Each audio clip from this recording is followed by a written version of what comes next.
Good morning, my name's Laura Bowen and I'm going to share a weekly guidance video with you this morning using my self-published Southern Cross Oracle deck. I self-published this deck in 2003. It's like an artist deck. I've already chosen 3 cards out this morning. I just shuffled and picked 4 actually for today. And the first one that came up this morning is Cicada, Transformation. Powerful card. With the cicada, it stays underground. It starts as a little larvae and it burrows underground and it stays down there. And it can stay there for as long as it wants, but quite often the cycle goes for about 7 years that it stays in the dark. And it literally, it can't see, it just eats on tree sap and stuff like that.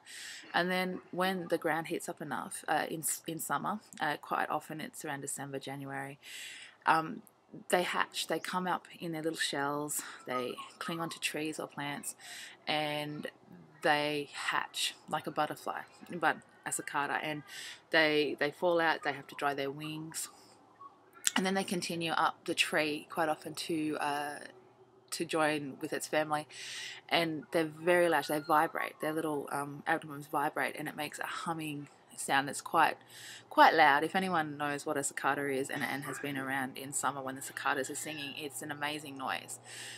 And while I was making my oracle deck was one of the biggest cicada seasons we'd had in Bellingen in quite a few many years. I've lived here for 38 years and it was one of the biggest ones I'd seen since I was about 10. And we had cicadas literally coating the outside of the house just after Christmas, where they were all mating in a frenzy, you know, before they all once again die and the babies go off and do their thing.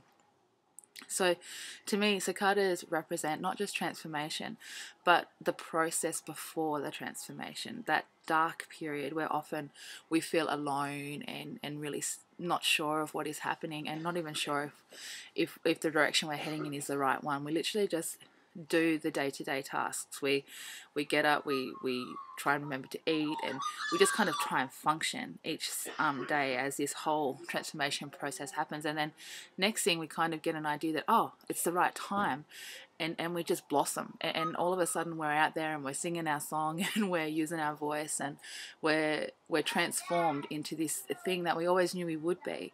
But that dark period before then is kind of what the cicada represents. It's about not yet knowing where we're headed and that or what we're going to do, but just trusting that it is a process and the time will come. We will know when the time is right and we will just go for it.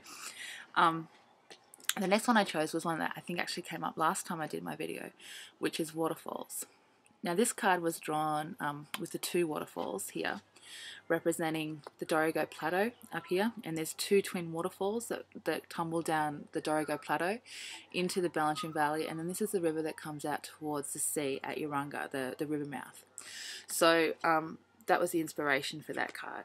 And what waterfalls represent is release. Now it's a full moon today, so as everyone might know, there's a lot of energy around the full moon, and quite often there's a lot of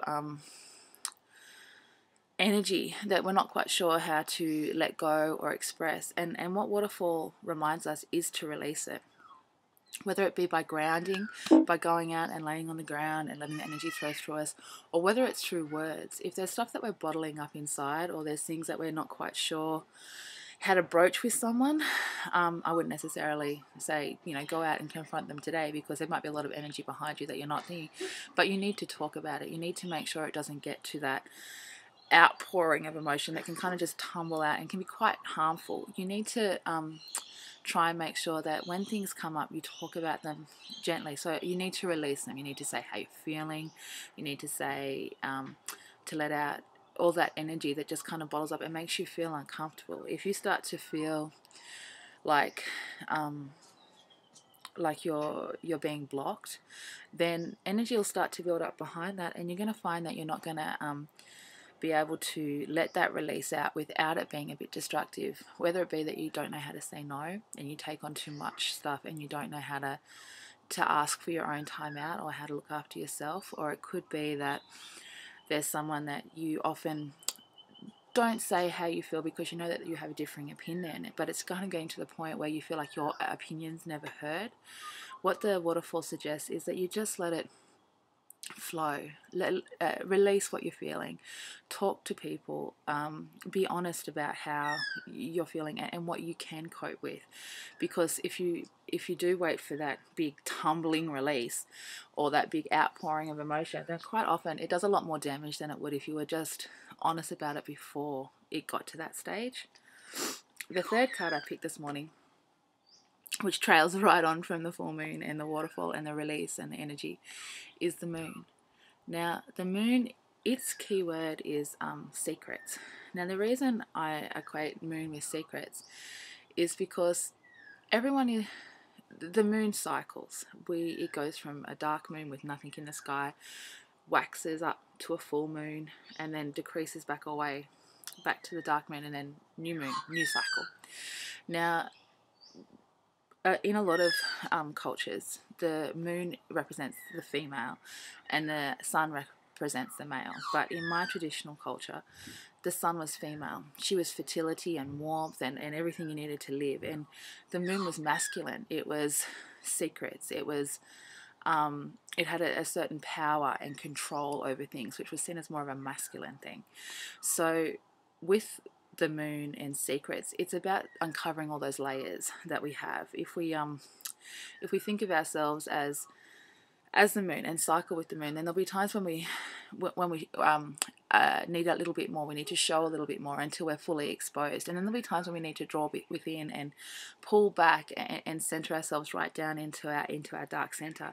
And there's a lot of strength and ferocity that comes from that darkness. So although people often equate the full moon with really strong, powerful energy, which it is, that's also when we're most exposed, personality-wise. Whereas the dark moon, it's the strength and the energy that can come from knowing what is down inside here, and that's a strength all of its own. So the secrets and moon is very much about our own secrets, knowing our own cycles, and trying to come to an understanding and an acceptance of all facets and cycles that we go through as people, and what Mother Earth goes through as well.